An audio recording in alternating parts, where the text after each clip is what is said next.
would send them into rooms to be sexually abused by priests. Others said she committed abuse herself and would force them to walk. Inaabuso. Basahin natin ito.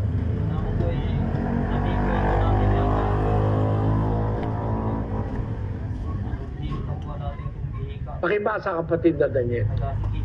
Bad Nun accused of helping priests sexually abuse deaf children in Argentina.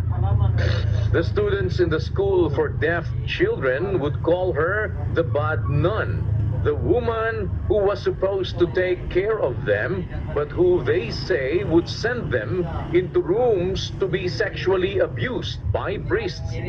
Others said she committed abuse herself and would force them to watch pornography on television. And in a particularly abhorrent case, after a 5-year-old girl was sexually assaulted by a priest, the Roman Catholic nun allegedly forced her to wear a diaper in class to conceal the bleeding, according to Argentine news reports. Because the other children at the school were deaf, only the victims' abusers would have heard their cries. The nun, named Kosaka Komiko, was arrested and charged Friday on suspicion of helping priests sexually abuse children at the Antonio Provolo Institute, a school for the hearing impaired in the Mendoza province of Argentina. Authorities said she was also charged with physically abusing the students. Kumiko's arrest stems from a sex abuse scandal that has roiled the Catholic Church from Argentina to Rome and has resulted in Vatican probes and the arrest of 2 priests and 3 other men. At least 24 students of the Provolo Institute in Argentina have come forward seeking justice for the abuse they say they suffered years ago at the hands of the Reverend Nicola Corradi, 82, the Reverend Horacio Corbacho, 55, and 3 other men.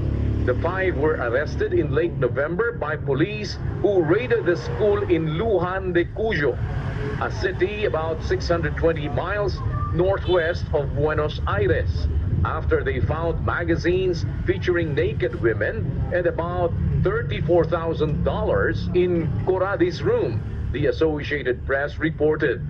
Komiko arrived Thursday in Mendoza for a nearly 9-hour hearing before a judge after a month of being a fugitive, according to La Nacion. She is believed to have been hidden in northeast Argentina or in a bordering country and turned herself into authorities in Buenos Aires last week.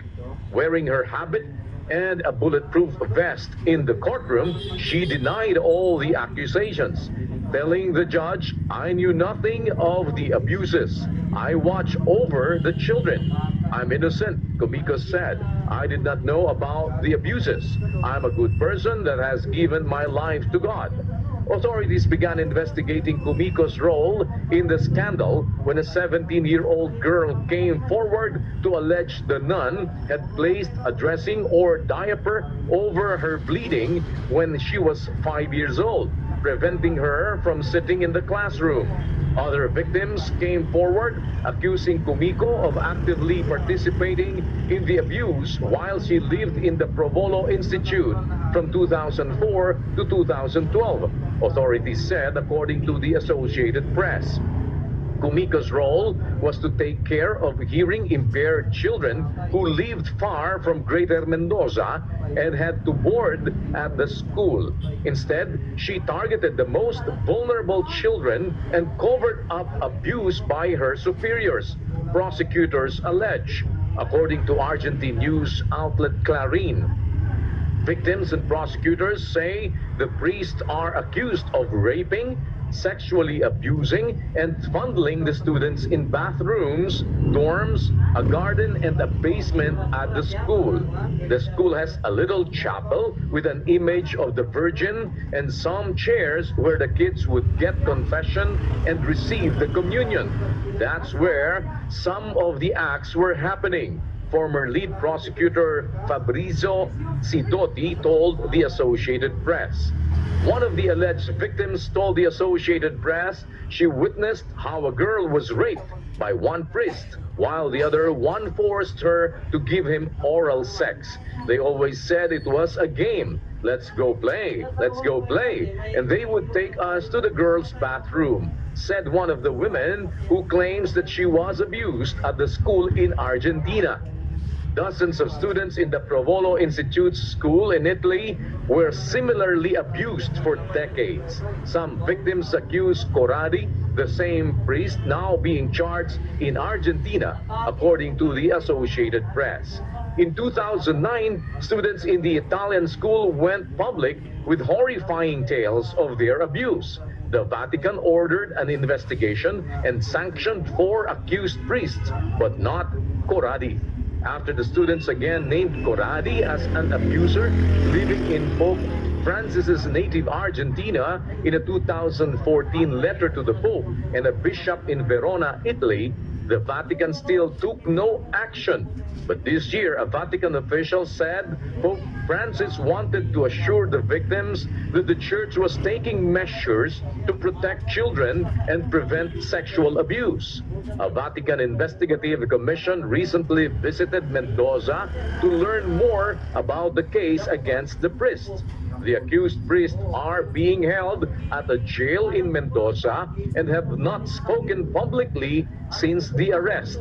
If found guilty, they could face 10 to 50 years in prison. Lawyers called Kumiko the demon with the face of a woman behind the abuse, Prensa Libre reported. Kumiko was born in Japan and arrived in Argentina with her family in 1977. Her parents later died and Kumiko became a nun in the year 2000.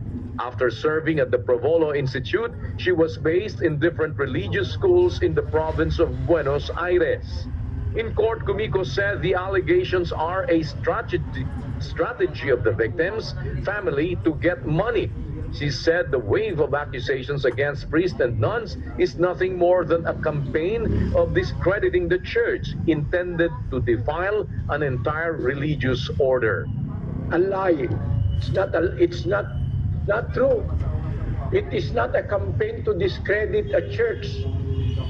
Why will you discredit a church who do not have credit anymore?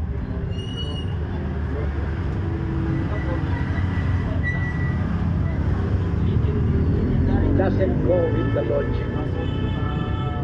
It is proven in courts, proven in Australia, proven in the United States of America. That's why you are paying the victims. Can you hide this? That the priesthood in the Catholic Church is nonsense. It is an evil institution, forcing people to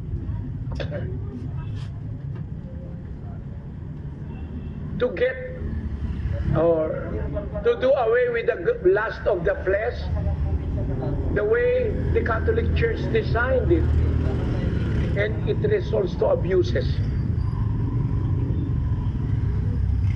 The Bible tells us the truth.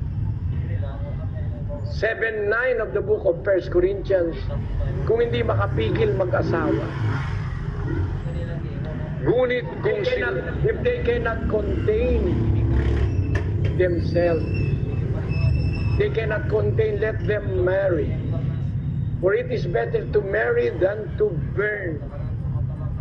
Now, the Catholic clergy is burning, not in hell.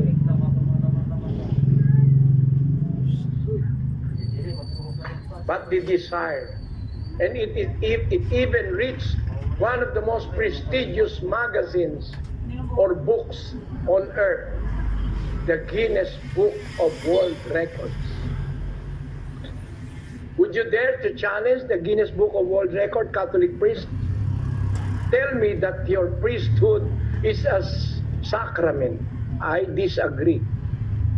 Because anything contrary, anumang bagay na kontra sa aral ni Kristo, hindi pwedeng sabihin sakramento.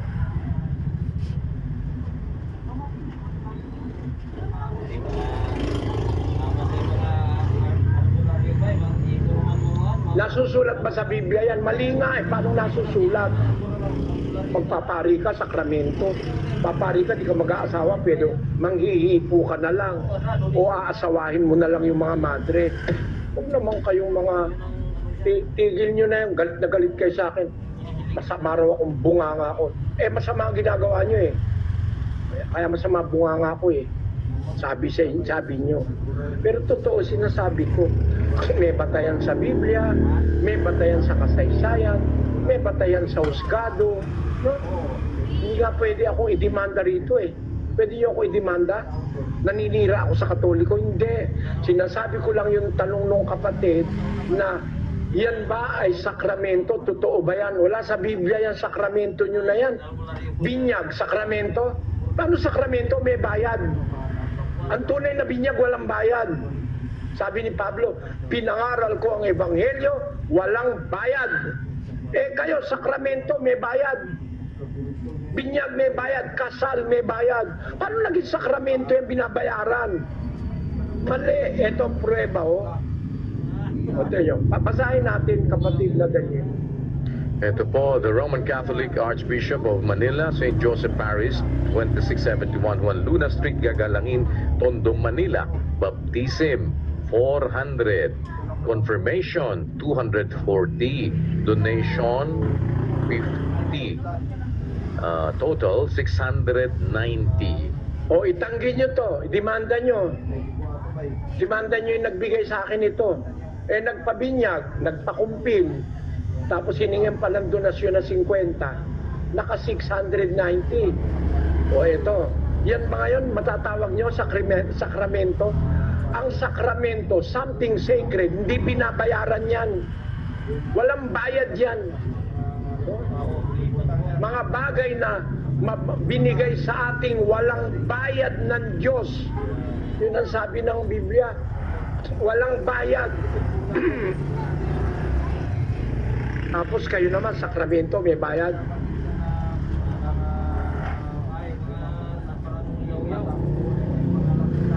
Sabi ni Pablo, sa 2:12 ng ikalawang Korinto.